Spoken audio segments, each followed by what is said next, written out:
നമസ്കാരം. പുതിയൊരു വീഡിയോയിലേക്ക് ഏവർക്കും സ്വാഗതം. ബൈ പ്രൊഫഷൻ ഞാനൊരു RJ ആണ്, റേഡിയോ ജോക്കി. നമ്മുടെ ഈ ചാനലിൽ കുറച്ച് ദിവസം മുന്നേ ഞാനൊരു Q&A ചെയ്തിട്ടുണ്ടായിരുന്നു, നിങ്ങളുടെ ചോദ്യങ്ങൾക്കുള്ള എൻ്റെ ഉത്തരം എന്ന പേരിൽ. അപ്പോൾ അന്ന് ഞാൻ എൻ്റെ പ്രൊഫഷനെ പറ്റി റിവീൽ ചെയ്ത സമയത്ത് സോഷ്യൽ മീഡിയയിൽ, അതായത് എൻ്റെ ഇൻസ്റ്റഗ്രാമിലും അതുപോലെ ഫേസ്ബുക്കിലും എനിക്ക് ഒരുപാട് മെസ്സേജുകൾ വന്നു. കുറേ പേര് ചോദിച്ചൊരു കാര്യം, RJ ആവാൻ വേണ്ട റിക്വയർമെൻറ്റ്സ് എന്തൊക്കെയാണ്? ഞങ്ങൾക്കും ആഗ്രഹമുണ്ട് RJ ആവാൻ, പക്ഷേ അതിൽ ആരോട് ചോദിക്കണം അല്ലെങ്കിൽ എന്ത് കോഴ്സ് തിരഞ്ഞെടുത്ത് പഠിക്കണം എന്നൊന്നും അറിയില്ല. അപ്പോൾ ചേച്ചിക്ക് കുറച്ച് ടിപ്സൊക്കെ പറഞ്ഞുതരാൻ പറ്റുമോ എന്നുള്ളതായിരുന്നു. 2-3 പേർക്ക് ഞാൻ പേഴ്സണലി അതിന് റിപ്ലൈ കൊടുത്തു. പക്ഷെ പിന്നെ ഞാൻ വിചാരിച്ചു ഒരുപാട് പേർക്ക് പ്രയോജനപ്പെട്ടേക്കാവുന്ന ഒരു വിഷയം കൂടിയാണ് ഇത് എന്നുള്ളത്. സോ അങ്ങനെയാണ് ഇത്തരത്തിലൊരു വീഡിയോ അതിനു വേണ്ടി ചെയ്യാം എന്ന് ഞാൻ വിചാരിച്ചത്. ഈ വീഡിയോ നിങ്ങൾ മുഴുവനായിട്ട് കാണുക. നിങ്ങൾക്ക് ഉപകാരപ്പെടും എന്ന് എനിക്ക് തോന്നുന്ന കുറച്ച് കാര്യങ്ങൾ നിങ്ങളുമായിട്ട് ഞാൻ ഡെഫിനറ്റ്ലി വീഡിയോയിൽ ഷെയർ ചെയ്യുന്നതായിരിക്കും. നമ്മുടെ ചാനലിൽ വീഡിയോ ആദ്യമായിട്ടാണ് നിങ്ങൾ കാണണമെങ്കിൽ please do subscribe. Also video ഇഷ്ടമായ ലൈക്ക് ചെയ്യാനും ഷെയർ ചെയ്യാനും കമൻറ്റ് ചെയ്യാനൊന്നും ആരും മറക്കരുത്. ഇന്നത്തെ വീഡിയോയിൽ നമ്മൾ പറയാൻ പോണത് എങ്ങനെയാണ് നമുക്കൊരു റേഡിയോ ജോക്കി എന്ന പ്രൊഫഷനിലേക്ക് എത്താൻ പറ്റുക എന്നുള്ളതാണ്. റേഡിയോ ജോക്കി അഥവാ RJ എന്നുള്ള പ്രൊഫഷൻ്റെ ഒരു ബേസിക് റിക്വയർമെൻറ്റ് എന്ന് പറയുന്നത് നമ്മുടെ കയ്യിലൊരു ഡിഗ്രി സർട്ടിഫിക്കറ്റ് വേണം എന്നുള്ളതാണ്. അത് ഏത് വിഷയത്തിൽ വേണമെങ്കിലും ആവാം. എന്നെ സംബന്ധിച്ച് ഞാൻ MA ഇൻ ഇംഗ്ലീഷ് ലിറ്ററേച്ചറാണ്. എൻ്റെ കൂടെ എൻജിനീയേഴ്സ് വർക്ക് ചെയ്തിട്ടുണ്ട്, അതുപോലെ MPhilകാർ വർക്ക് ചെയ്തിട്ടുണ്ട്. എനിക്കിപ്പോൾ ഒരുപാട് പ്രൊഫഷന് ഡിഗ്രി ഒരു ബേസിക്കായിട്ട് വെച്ചിട്ടുണ്ട്. അതിനേക്കാളൊക്കെ ഉപരിയായിട്ട് നമ്മൾ ഏത് ഇൻ്റർവ്യൂവിന് പോയാലും അതുമായി ബന്ധപ്പെട്ട കോഴ്സുകൾ പഠിച്ചിട്ടുണ്ടെങ്കിൽ നമുക്ക് എപ്പോഴും എക്സ്ട്രാ മാർക്സ് കിട്ടുമല്ലോ. ഇപ്പോൾ കുറേ കോഴ്സുകൾ അത്തരത്തിലുണ്ട്. For example certificate course in announcing, broadcasting, compering and dubbing, ABCD എന്നുള്ളതാണ് അതിൻ്റെ ഷോർട്ട് ഫോം. പിന്നെ certificate course in radio jockeying, CRJ എന്നുള്ളൊരു കോഴ്സ് ഉണ്ട്. അതുപോലെ certificate course in radio production programme എന്നുള്ള കോഴ്സും ഉണ്ട്. ഇത്തരത്തിലുള്ള കോഴ്സുകൾ പഠിച്ചാലേ നമുക്ക് ഒരു RJ ആവാൻ പറ്റൂ എന്ന് എവിടെയും പറഞ്ഞിട്ടില്ല. നമ്മുടെ ചിലപ്പോൾ പലരും വേറൊരു കോഴ്സ് ചെയ്തുകൊണ്ടിരിക്കുമ്പോൾ അല്ലെങ്കിൽ ആ കോഴ്സ് പഠിച്ച് കഴിഞ്ഞ ശേഷമായിരിക്കാം നമുക്ക് ഓക്കെ എൻ്റെ പാഷൻ അതല്ല, എനിക്ക് വേറൊരു വഴിയിലേക്കാണല്ലോ എൻ്റെ മൈൻഡ് ഡൈവേർട്ട് ആവണമെന്ന് തോന്നിയിട്ട് മറ്റൊരു കരിയർ ഓപ്റ്റ് ചെയ്യണ കുറേ പേരുണ്ടാവും. അപ്പോൾ നിങ്ങളുടെ കയ്യിൽ ഒരു ഡിഗ്രി വേണം എന്നുള്ളതാണ് ആദ്യത്തെ മസ്റ്റായിട്ടുള്ള കാര്യം. അടുത്തത് നമുക്ക് എല്ലാവർക്കും അറിയുന്നൊരു കാര്യം തന്നെയാണ്. RJ എന്ന് പറയുമ്പോൾ നമുക്ക് എപ്പോഴും കയ്യിൽ വേണ്ടൊരു കാര്യം നമ്മുടെ ലാംഗ്വേജ് ഫ്ലുവൻസിയാണ്. ഇപ്പോൾ മലയാളം ആവട്ടെ, ഇംഗ്ലീഷ് ആവട്ടെ, ഹിന്ദി ആവട്ടെ, തമിഴ് ആവട്ടെ, ഓരോ ആളുകൾക്കും അറിയുന്ന ലാംഗ്വേജ് ഡിഫറെൻ്റ് ആയിരിക്കും. ഇപ്പോൾ ഞാൻ വർക്ക് ചെയ്യണത് ഒരു മലയാളം റേഡിയോയിലാണ്. അതുകൊണ്ട് തന്നെ എൻ്റെ മലയാളം വളരെ സ്ട്രോങ് ആയിരിക്കണം. ഇവിടെ ഇപ്പോൾ UAEയിലാണ് ഞാൻ വർക്ക് ചെയ്യണത്. ഇവിടെ ഇഷ്ടംപോലെ റേഡിയോസ് ഉണ്ട്. ഇപ്പോൾ നാട്ടിലാണെങ്കിലും നിങ്ങൾക്ക് അറിയാൻ പറ്റും, ഹിന്ദി ചാനൽസ് റേഡിയോ സ്റ്റേഷൻസ് ഉണ്ടാവാം, അതുപോലെ തമിഴ് റേഡിയോ സ്റ്റേഷൻസ് ഉണ്ടാവാം, ഇംഗ്ലീഷ് റേഡിയോ സ്റ്റേഷൻസ് ഉണ്ടാവാം. അപ്പം നമ്മൾ ഏതൊരു റേഡിയോ സ്റ്റേഷനിലാണോ വർക്ക് ചെയ്യണത് അവിടുത്തെ ആളുകൾ അല്ലെങ്കിൽ ആ റേഡിയോ സ്റ്റേഷൻ ഏത് ലാംഗ്വേജ് ബേസ് ചെയ്തിട്ടാണോ ഉള്ളത് ആ ലാംഗ്വേജിൽ നമ്മൾ ഫ്ലുവൻ്റ് ആയിരിക്കണം. ഇപ്പോൾ UAE ആയതുകൊണ്ട് തന്നെ നമുക്ക് ചിലപ്പോൾ മലയാളവും ഇംഗ്ലീഷൊക്കെ വേണ്ടി വരുന്ന ടൈമുണ്ട്, അതുപോലെ ഹിന്ദിയും നമുക്ക് വേണ്ടി വരുന്ന ടൈമുണ്ട്.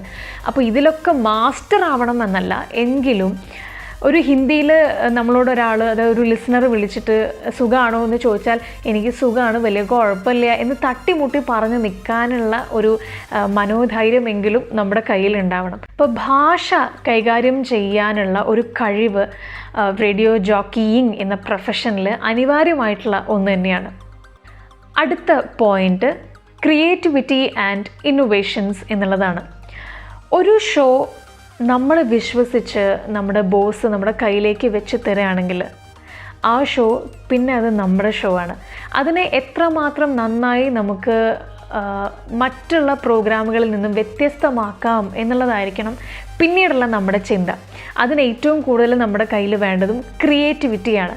ഇപ്പോൾ നമ്മുടെ പ്രോഗ്രാമിനെ എത്രമാത്രം ഭംഗിയാക്കാം എന്നുള്ളത് നമ്മൾ ഒരാൾ വിചാരിച്ചാൽ ചെയ്യാൻ പറ്റുന്ന കാര്യമുള്ളൂ. അതിന് നമ്മൾ സ്പെഷ്യലായിട്ട് കുറച്ച് നേരം ഒന്ന് ഇരുന്ന് ആലോചിക്കുക, അതിന് വേണ്ടിയിട്ടുള്ള കുറച്ച് ഹോംവർക്ക്സ് ചെയ്യുക, ഇതൊക്കെയാണ് ക്രിയേറ്റിവിറ്റിക്കായിട്ട് വേണ്ടത്. മാത്രമല്ല നമ്മുടെ ഒരു ഷോൻ്റെ മുഴുവൻ സ്ക്രിപ്റ്റിങ്ങും നമ്മൾ തന്നെയായിരിക്കും ചെയ്യേണ്ടി വരിക. ഇപ്പോൾ ഞാൻ ഒരു മോർണിംഗ് ഷോ ആണ് ചെയ്യുന്നതെങ്കിൽ, അല്ലെങ്കിൽ എനിക്കൊരു 3 hours ലോങ്ങുള്ളൊരു ഷോ ആണ് ചെയ്യുന്നതെങ്കിൽ, ഞാൻ രാവിലെ പോകുമ്പം കുറച്ചെങ്കിലും പ്രിപ്പയർഡ് ആയിരിക്കണം. ഓക്കെ, ഇന്ന് ഞാൻ ഇന്ന വിഷയങ്ങളെ പറ്റിയൊക്കെ സംസാരിക്കും. അല്ലെങ്കിൽ ഇന്നിപ്പോൾ ഒരു കോളർ എന്നെ വിളിച്ചാൽ ഞാൻ ഈ വിഷയത്തിൽ തുടങ്ങിക്കഴിഞ്ഞാൽ അദ്ദേഹം പറയുന്ന കാര്യങ്ങളിലൂടെ പോയിട്ട് എന്തെങ്കിലും ഒരു സാധനം എൻ്റെ മനസ്സിൽ സ്ട്രൈക്ക് ചെയ്യുകയാണെങ്കിൽ പിന്നീട് ഞാൻ സംസാരിക്കേണ്ടത് അതിനെപ്പറ്റി ആയിരിക്കണം എന്നുള്ളൊരു വ്യക്തമായ ധാരണ നമ്മുടെ മനസ്സിൽ വേണം. കാരണം എപ്പോഴും നമ്മുടെ മൈൻഡിൽ ആലോചിക്കേണ്ട ഒരു കാര്യം, നമ്മളെ കേട്ടുകൊണ്ട് ഒരുപാട് ആളുകൾ നമ്മുടെ ചുറ്റിലുണ്ട് എന്നാണ്. നമ്മളുടെ മുഖം അറിയാത്ത, നമ്മളെങ്ങനെ ഇരിക്കും കാണാൻ എന്ന് പോലും അറിയാത്ത, പക്ഷേ നമ്മുടെ ശബ്ദം ഇഷ്ടപ്പെടുന്ന, നമ്മുടെ ഷോസ് ഇഷ്ടപ്പെടുന്ന, നമ്മൾ ആളുകളോട് സംസാരിക്കുന്ന രീതി ഇഷ്ടപ്പെടുന്ന കുറേ ലിസണേഴ്സ്. അപ്പോൾ അവരെയൊക്കെ നമുക്ക് എങ്ങനെ എൻ്റർടൈൻ ചെയ്യാം, അവരെ നമുക്ക് എങ്ങനെ ഹാപ്പി ആക്കാം, അവരോട് നമുക്ക് എങ്ങനെ ഫ്രണ്ട്ലി ആയിട്ട് സംസാരിക്കാൻ പറ്റും എന്നുള്ളതൊക്കെ ആയിരിക്കണം ഒരു RJ എപ്പോഴും ചിന്തിക്കേണ്ട കാര്യം. അതിനായി നമ്മൾ ഓരോ ദിവസവും ക്രിയേറ്റീവായിട്ടുള്ള കാര്യങ്ങൾ കൊണ്ടുവരിക. അതായത് ഞാനിപ്പം ഇന്ന് സംസാരിക്കുന്ന കാര്യം തന്നെ അതിൻ്റെ കണ്ടിന്യൂവേഷൻ തന്നെ ഞാൻ നാളെയും പറഞ്ഞാൽ അതൊരിക്കലും നമുക്ക് കേട്ടുകൊണ്ടിരിക്കാൻ ഒരു രസം ഉണ്ടാവില്ല. പക്ഷേ ഇന്ന് ഞാൻ സംസാരിച്ച കാര്യമല്ല നാളെ ഞാൻ സംസാരിക്കണം, അല്ലെങ്കിൽ ഓരോ ദിവസം കഴിയുന്തോറും ഞാൻ വ്യത്യസ്തങ്ങളായ ടോപ്പിക്സുമായിട്ട് വരികയാണെങ്കിൽ കൂടുതൽ ആളുകൾ നമ്മുടെ പരിപാടിയിലേക്ക് ഇൻവോൾവ് ആവാൻ വേണ്ടി ശ്രമിക്കും. ഞാൻ നേരത്തെ പറഞ്ഞു വെച്ചൊരു കാര്യമായിരുന്നു സ്ക്രിപ്റ്റിംഗ്. ഈ സ്ക്രിപ്റ്റിങ്ങിൽ തന്നെ ഇപ്പം നമ്മുടെ ഒരു ഷോന്, നമ്മുടെ ഒരു പ്രോഗ്രാമിന് നമുക്കൊരു അഡ്വർടൈസ്മെൻറ്റ്, നമുക്കൊരു പരസ്യം ചെയ്യണം. അതായത് റേഡിയോയിൽ നിങ്ങൾ പല സമയത്തും കേൾക്കുന്നുണ്ടാവും, ഇന്ന് അതായത് ഇപ്പോൾ ഒരു 11 മണിക്ക് ഇന്ന ഷോ ഉണ്ട്, അപ്പോൾ ആ ഷോനെ പറ്റി എന്തൊക്കെയാണ് അതിൻ്റെ തട്ടിമുട്ടി കാര്യങ്ങളൊക്കെ ഒറ്റയടിക്ക് നമുക്ക് മനസ്സിലാവണ പോലെ ഒരു ക്യാപ്സ്യൂൾ പോലെ നമ്മുടെ അടുത്തേക്ക് എത്തിക്കും. അപ്പോൾ അത്തരത്തിലുള്ള പരസ്യങ്ങൾ എഴുതാൻ കൂടി നമ്മൾ കേപ്പബിൾ ആവുക എന്നുള്ളതാണ് മറ്റൊരു കാര്യം. അതൊക്കെ ഈ ക്രിയേറ്റിവിറ്റിയിൽ വരുന്നതാണ് കേട്ടോ. അതുപോലെ മറ്റൊരു കാര്യമാണ് കേട്ടോ ഇന്നോവേഷൻസ്. നമ്മുടെ പ്രോഗ്രാമിനെ എപ്പോഴും ഭയങ്കര കളർഫുള്ളാക്കാൻ പറ്റിയ ഐഡിയാസ് നമ്മളിങ്ങനെ കൊടുത്തുകൊണ്ടിരിക്കുക. അതിന് വേണ്ടത് നമ്മൾ അത്യാവശ്യം വായിക്കുന്ന ഒരാളാണെങ്കിൽ കുറച്ചും കൂടെ നമുക്ക് ഐഡിയാസ് കിട്ടും.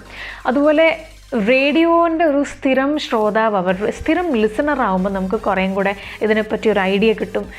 മറ്റുള്ള റേഡിയോയും കൂടെ കേൾക്കാൻ വേണ്ടി ശ്രദ്ധിക്കുക. കാരണം എപ്പോഴും നമ്മൾ പറയും, ഒരാളിനെ തന്നെയാണെങ്കിലും നമ്മൾ അയാളിനെ അനലൈസ് ചെയ്യുമ്പം അയാളുടെ നല്ലതിനെ നമ്മൾ അപ്രിഷ്യേറ്റ് ചെയ്യാൻ പഠിക്കണം എന്നുള്ളത്. അതുപോലെ തന്നെയാണ് നമ്മളിപ്പോൾ ഒരു റേഡിയോ ഷോ ചെയ്തുകൊണ്ടിരിക്കുമ്പോൾ, അല്ലെങ്കിൽ വേറൊരു റേഡിയോയിൽ നമ്മുടെ പ്രോഗ്രാമിനെക്കാളും നല്ല പ്രോഗ്രാംസ് ഉണ്ടെങ്കിൽ അതിൻ്റെ ഒരു എസൻസ്, അതുപോലെ ഈച്ചക്കോപ്പി അടിക്കുക എന്നുള്ളതല്ല കേട്ടോ പറയണേ, പക്ഷേ അതിൻ്റെ ഒരു എസൻസ് കണ്ടുപിടിച്ച് അതിൽ നിന്നും നമുക്ക് എന്തെങ്കിലും പുതുതായി ഡെവലപ്പ് ചെയ്യാൻ പറ്റുമോ എന്നുള്ളത് നമ്മുടെ മൈൻഡിൽ എപ്പോഴും വേണം. ഇപ്പോൾ ക്രിയേറ്റിവിറ്റി ആൻഡ് ഇന്നോവേഷൻസ് എന്നുള്ളതും ഈ പ്രൊഫഷനിൽ ഏറ്റവും ആവശ്യമുള്ള ഒരു കാര്യമാണ്.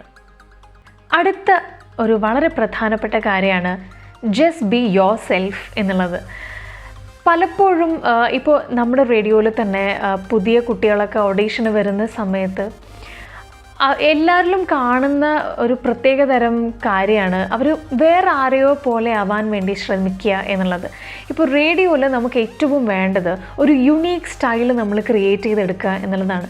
ഇപ്പോൾ ഞാനിപ്പോൾ ഫോർ എക്സാമ്പിൾ മറ്റൊരാളെ അനുകരിച്ചുകൊണ്ടാണ് ഷോ ചെയ്യുന്നതെങ്കിൽ ചിലപ്പോൾ ആദ്യത്തെ കുറച്ച് ദിവസം ഞാൻ സർവൈവ് ചെയ്യായിരിക്കും കേട്ടോ, പക്ഷേ എൻ്റെ ഒരു ലോങ് റണ്ണിന് അതൊരിക്കലും മതിയാവില്ല. കാരണം അയാളെപ്പോലെ ഒരാൾ മൊത്തത്തിൽ ഈ റേഡിയോ ഫീൽഡിലുണ്ട്, പിന്നെ അയാൾ അനുകരിക്കുന്ന എൻ്റെ ആവശ്യം അവിടെ വരുന്നില്ലല്ലോ. പക്ഷേ അയാളിൽ നിന്നും എന്താണ് എന്നെ ഡിഫറെൻ്റ് ആക്കുന്നത്, അല്ലെങ്കിൽ അയാൾ ഷോ ചെയ്യണ സെയിം ടൈമിലാണ് എൻ്റെ ഷോ നടക്കുന്നത്, പക്ഷേ ആളുകൾ എൻ്റെ ഷോയിലേക്ക് ട്യൂൺ ഇൻ ചെയ്യണമെങ്കിൽ ഞാൻ എന്തൊക്കെ തരം മാറ്റങ്ങളാണ് വരുത്തേണ്ടത് എന്നും നമ്മൾ ആലോചിക്കാൻ എപ്പോഴും ഒരു സമയം കൊടുക്കണം. അതായത് നമ്മൾ ഒരാളെയും അനുകരിച്ചു കൊണ്ടാവരുത് ഈ ഒരു പ്രൊഫഷനിലേക്ക് നിൽക്കുന്നത്. നമ്മൾ നമ്മളായിട്ട് തന്നെ ഇരിക്കുക എന്നുള്ളതാണ് ഈ പ്രൊഫഷനിൽ വേണ്ട ഏറ്റവും വലിയൊരു കാര്യം.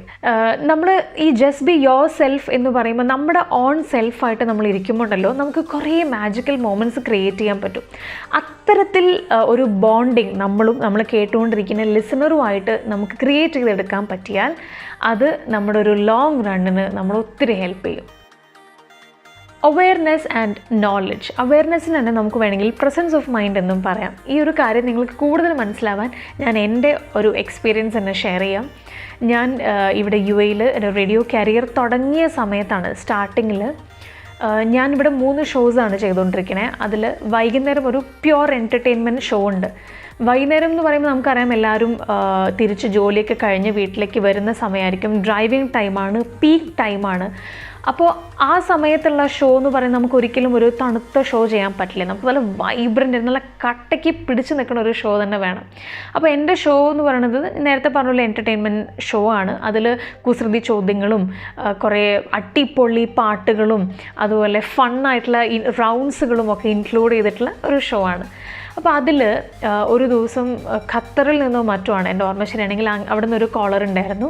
അപ്പോൾ അദ്ദേഹത്തോട് ഞാൻ ചോദിക്കണത്, ഒരു റൗണ്ട് എന്ന് പറയുന്നത് ഞാനൊരു 4 ക്ലൂ കൊടുക്കും, അതിൽ നിന്നും എൻ്റെ മനസ്സിലുള്ള ആളെ കണ്ടുപിടിക്കുക എന്നുള്ളതാണ്. 4 ക്ലൂവിൽ നിന്ന് നമ്മുടെ മനസ്സിലുള്ള ആളെ കണ്ടുപിടിച്ചിട്ട് ശരിയാണെങ്കിൽ നമ്മൾ ഗിഫ്റ്റ് കൊടുക്കും അങ്ങനെ. അപ്പോൾ അന്ന് നമ്മുടെ കേരള രാഷ്ട്രീയത്തിലെ സമുന്നതനായൊരു നേതാവിനെയായിരുന്നു ഞാൻ മനസ്സിൽ കണ്ടത്. അദ്ദേഹത്തെ പറ്റി എനിക്ക് അറിയാവുന്ന കാര്യങ്ങളൊക്കെ ഞാൻ എഴുതി വെച്ചു.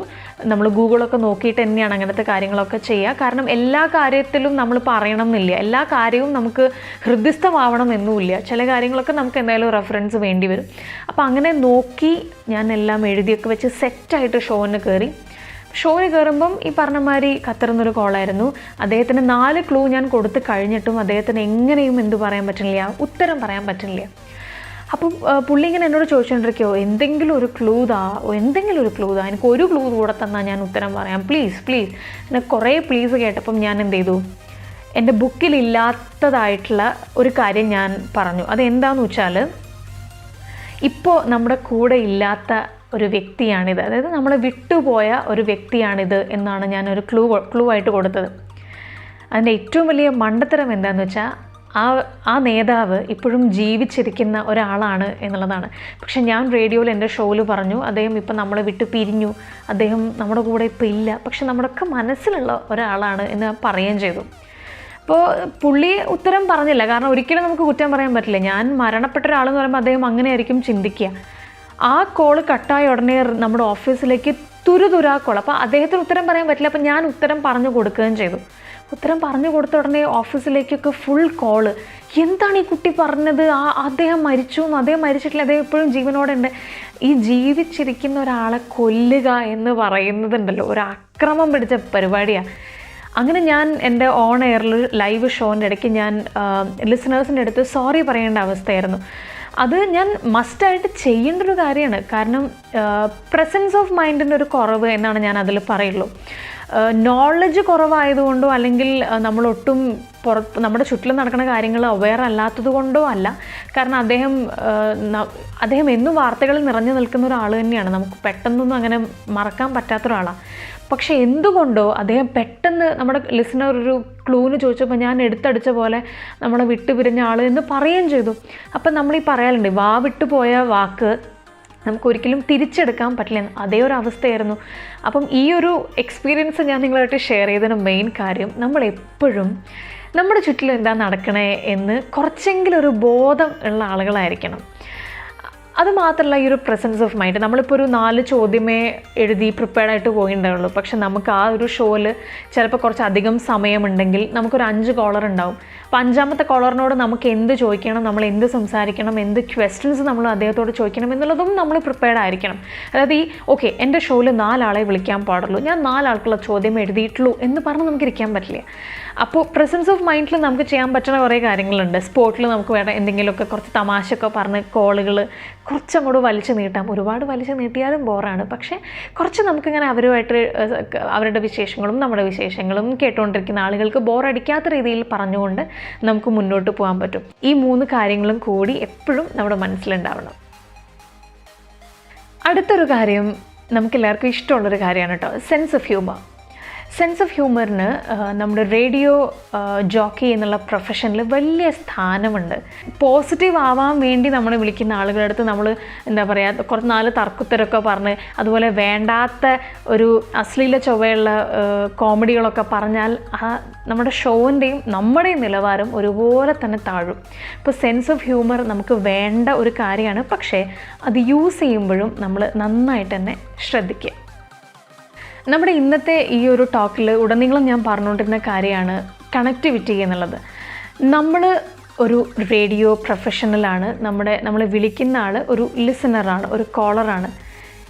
എന്നെ വിളിക്കുന്ന ആളുടെ മുഖം എന്താണെന്ന് എനിക്കും അറിയില്ല. ചിലപ്പോൾ എന്നോട് സംസാരിക്കുമ്പോൾ അദ്ദേഹത്തിനും അറിയുണ്ടാവില്ല ഞാൻ എങ്ങനെ ഇരിക്കും കാണാനെന്നൊന്നും.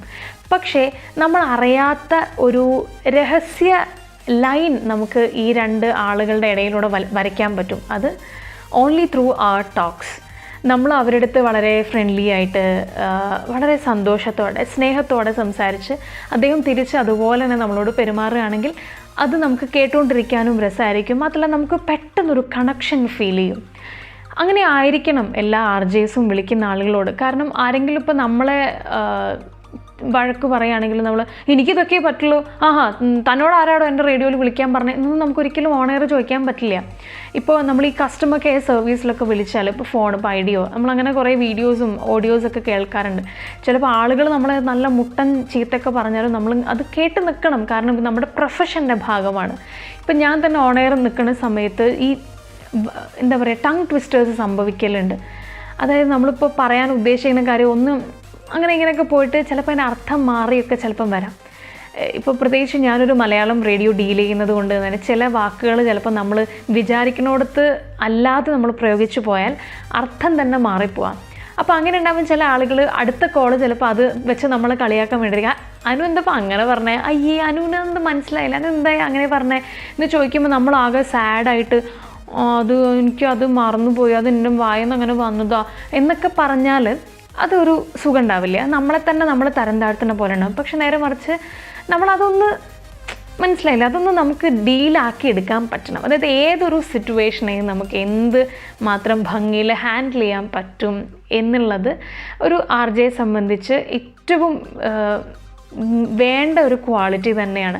ആളുകളോട് നമ്മൾ വളരെ കണക്റ്റഡ് ആയിട്ട് സംസാരിക്കുമ്പോൾ ഒരാൾക്ക് നമ്മളെ തിരിച്ചിങ്ങോട്ട് പോക്ക് ചെയ്യാൻ തോന്നില്ല. അതായത് വെറുതെ നമ്മളിങ്ങനെ എന്താ പറയുക ഇങ്ങനെ ഒരു തോണ്ടി നമ്മൾ ചുമ്മാ കളിയാക്കി അങ്ങനെ വിടാൻ തോന്നില്ല. അവർക്ക് നമ്മളോടും സ്നേഹം തന്നെ തോന്നുള്ളൂ. അപ്പോൾ ആ ഒരു connection between the RJ and the listener should be there in our shows. മറ്റൊരു കാര്യം ഞാൻ നേരത്തെ സ്ക്രിപ്റ്റിങ്ങിനെ പറ്റി പറഞ്ഞിട്ടുണ്ടായിരുന്നു. അതുപോലെ തന്നെ നമുക്ക് വേണ്ട മറ്റൊരു ക്വാളിറ്റി എന്ന് പറയുന്നത് അത്യാവശ്യം മ്യൂസിക് സെൻസ് നമുക്ക് വേണം എന്നുള്ളതാണ്. അതായത് ഇപ്പം എൻ്റെ ഒരു 3 മണിക്കൂർ ഷോ ഞാൻ ഡീൽ ചെയ്യുമ്പം അതിൽ എന്തൊക്കെ തരം പാട്ടുകളാണ് പോവേണ്ടത് എന്നുള്ളത് എനിക്കൊരു ഐഡിയ വേണം.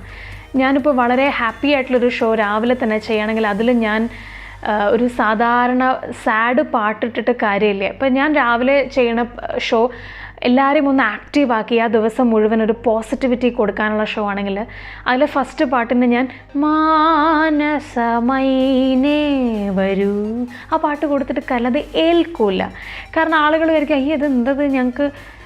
കാരണം നമ്മളിപ്പം പ്രത്യേകിച്ച് ഡ്രൈവിംഗ് ടൈമിൽ നമ്മളിങ്ങനെ നല്ല പാട്ടൊക്കെ കേട്ട് നല്ല താളമൊക്കെ അടിച്ച് ഇങ്ങനെ ഡ്രൈവ് ചെയ്യുമ്പോൾ ഒരു മാനസമൈനേ പാട്ടോ അല്ലെങ്കിൽ ഒരു സ്ലോ പാട്ടോ വരുമ്പോൾ നമ്മളിങ്ങനെ അയ്യോ അതെന്താപ്പം അങ്ങനെ എന്ന് ആലോചിക്കും. ഇപ്പോൾ ഇതേ അതുപോലെ നമ്മളൊരു എക്സാമ്പിൾ പറയുകയാണെങ്കിൽ ഒരു പ്രണയാതുരമായൊരു ഷോ നമ്മൾ ചെയ്യാണ്. അതായത് ഫുൾ ലവ് സോങ്സ്, അതുപോലെ നമ്മുടെ മനസ്സിൽ ഉറങ്ങിക്കിടക്കുന്ന പ്രണയത്തെ വിളിച്ചുണർത്തുന്ന പോലത്തെ ഒരു പ്രോഗ്രാം. അതിൽ വളരെ പതിഞ്ഞ ശബ്ദത്തിൽ മാത്രം സംസാരിക്കുന്ന ഒരു ആങ്കർ. ഭയങ്കര രസമായിട്ട് പോണ ആ ഷോൻ്റെ ഇടയ്ക്ക് നമ്മൾ തേച്ചില്ലേ പെണ്ണേ തേപ്പൂപെട്ടി പോലെ വന്നിട്ടെന്നെ ആ പാട്ടിട്ടാലുള്ളൊരു പ്രശ്നം നിങ്ങളൊന്ന് ആലോചിച്ച് നോക്കൂ. ആ ഷോൻ്റെ എൻറ്റയർ ഫീല് ആ ഒരൊറ്റ പാട്ടുകൊണ്ട് നമുക്ക് കളയാൻ പറ്റും. അപ്പോൾ ഇത്തരത്തിലൊരു പാട്ട് സെലക്ഷന് വേണ്ടിയിട്ട് നമ്മൾ ഭയങ്കരമായ പ്രൊഫഷണൽ സിംഗർ ആവണം എന്നുള്ളതൊന്നും അല്ല കേട്ടോ ഉദ്ദേശിക്കണേ. നമുക്ക് അത്യാവശ്യം ഒരു ബോധം വേണം. അതായത് ഈ പാട്ടിൻ്റെ ഫീല് ഇതാണ്, ഇന്ന പാട്ടിൻ്റെ വരികൾക്കിടയിൽ ഒളിഞ്ഞു കിടക്കുന്ന ഒരു ഫീലുണ്ട്, അത് നമുക്ക് ഈ ഒരു ഷോന് ഇട്ടാൽ അത് അബദ്ധമായിരിക്കും, അപ്പോൾ ആ ഷോന് അത് വേണ്ട എന്ന് തിരിച്ചറിയാനുള്ളൊരു കഴിവുണ്ടല്ലോ. നല്ലതും ചീത്തയും അല്ലെങ്കിൽ രണ്ട് ഇമോഷൻസ് തമ്മിൽ തിരിച്ചറിയാനുള്ള ഒരു ബുദ്ധി നമ്മൾ ആ സമയത്ത് പ്രകടിപ്പിക്കണം. അപ്പോൾ ആ ഒരു കാര്യം കൂടെ നമ്മുടെ മനസ്സിലുണ്ടായിരിക്കണം.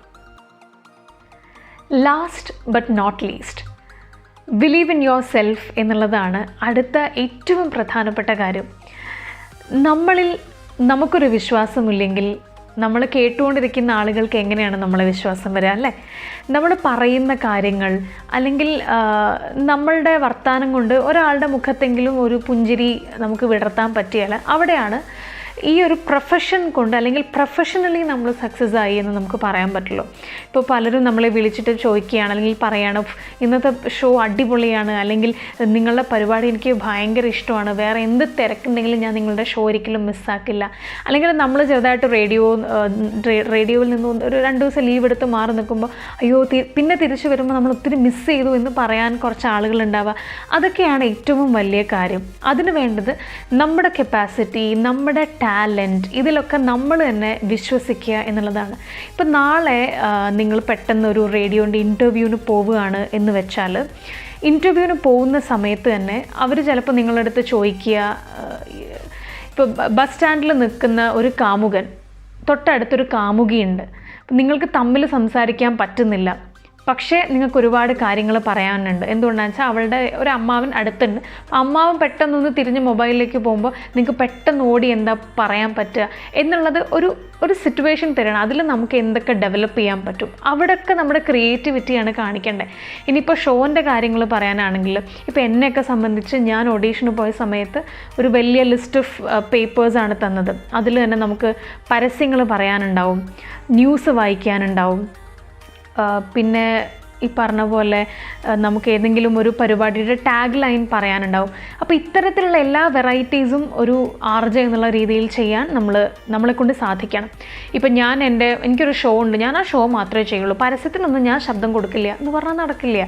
ചില പരസ്യങ്ങൾക്ക് നമ്മുടെ ശബ്ദം വേണ്ടി വരും. അതുപോലെ തന്നെ നമ്മൾ ശ്രദ്ധിക്കേണ്ട വേറൊരു കാര്യമാണ് വോയിസ് മോഡുലേഷൻ, നമ്മുടെ പിച്ച്. ഇപ്പോൾ എന്നെയൊക്കെ സംബന്ധിച്ച് എൻ്റെ ഒരു വോയിസിനൊരു മിനിമം ലെവൽ ഓഫ് പിച്ച് ഉണ്ട്, കുറച്ചൊരു ഹൈ പിച്ച്ഡ് വോയിസാണ് എൻ്റെത്. അപ്പോൾ അങ്ങനെ വരുമ്പോൾ ഞാൻ മൈക്കിൻ്റെ അടുത്ത് പോയിട്ട് വീണ്ടും അലറി കൂവി വിളിച്ചിട്ട് കാര്യമില്ല. ഞാനൊരു കുറച്ച് ഡിസ്റ്റൻസ് കീപ്പ് ചെയ്തിട്ട് എൻ്റെ ഈ ഒരു ലെവലിൽ തന്നെ ഞാൻ എപ്പോഴും എൻ്റെ ത്രോട്ട്, എൻ്റെ വോയിസ്, എൻ്റെ വോള്യൂമിനെ കൺട്രോൾ ചെയ്യാൻ വേണ്ടി ഞാൻ പഠിക്കണം. അപ്പോൾ അങ്ങനെയുള്ള കാര്യങ്ങളൊക്കെ നമുക്ക് ഒന്ന് വിചാരിച്ചാൽ നടക്കുകയുള്ളൂ. അപ്പോൾ ഇത്ര കാര്യങ്ങളൊക്കെ കേട്ടിട്ട് നിങ്ങൾ വിചാരിക്കേണ്ട ഇത് ഭയങ്കര എളുപ്പമുള്ള പരിപാടിയെന്ന് വിചാരിച്ചു. ഇത് ഒട്ടും എളുപ്പമല്ല, പക്ഷേ ഇത് എളുപ്പമാണ്. നമുക്ക് ഒരുപാട് എന്താ പറയുക, ഇഷ്ടത്തോടെ ചെയ്യാൻ പറ്റുന്നൊരു കാര്യമാണ്. ഒരുപാട് ആളുകളുടെ സ്നേഹം നമുക്ക് നേരിട്ട് അനുഭവിക്കാൻ പറ്റുന്ന ഒരു പ്രൊഫഷനാണ്. നമ്മൾ കറണ്ട് അഫയേഴ്സിനെ പറ്റിയൊക്കെ ഭയങ്കരമായിട്ട് അവെയർ ആയിരിക്കും, എന്തൊക്കെയാണ് നടക്കണമെന്നുള്ളത്. നമ്മൾ അത്രയും അപ്ഡേറ്റഡ് ആയിരിക്കണം ഈ പ്രൊഫഷനിൽ നിലനിന്ന് പോകണമെങ്കിൽ.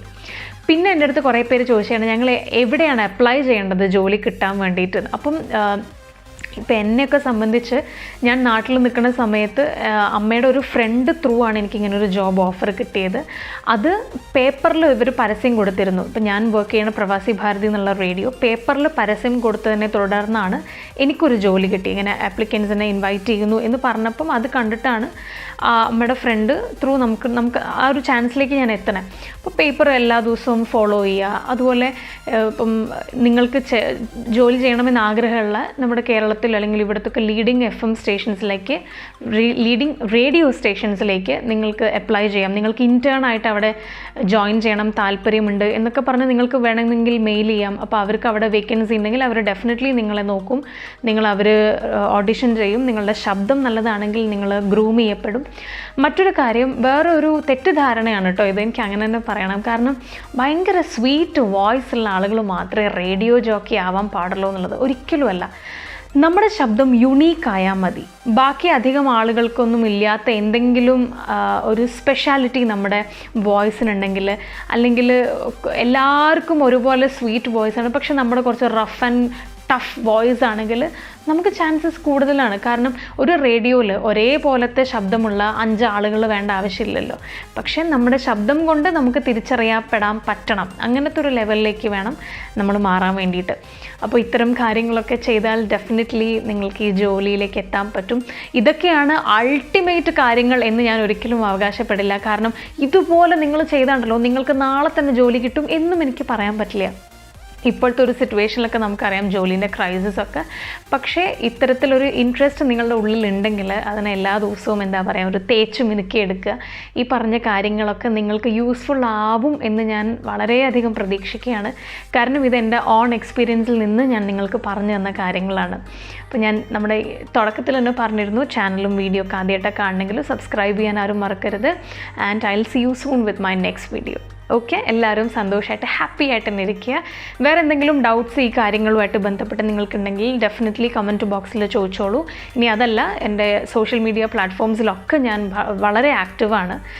നമ്മുടെ ഡിസ്ക്രിപ്ഷൻ ബോക്സിൽ ഞാൻ ഫേസ്ബുക്കിൻ്റെയും ഇൻസ്റ്റഗ്രാമിൻ്റെയും ഒക്കെ ലിങ്ക് ചേർക്കുന്നുണ്ട്. അപ്പോൾ അവിടെയും നിങ്ങൾക്ക് വേണമെങ്കിൽ ഡൗട്ട്സ് ഒക്കെ ചോദിക്കാം. ഞാൻ ഡെഫിനറ്റ്ലി എന്നാൽ കഴിയുന്ന വിധം നിങ്ങളെ ഹെൽപ്പ് ചെയ്യണതായിരിക്കും. Thank you so much for watching this video. By.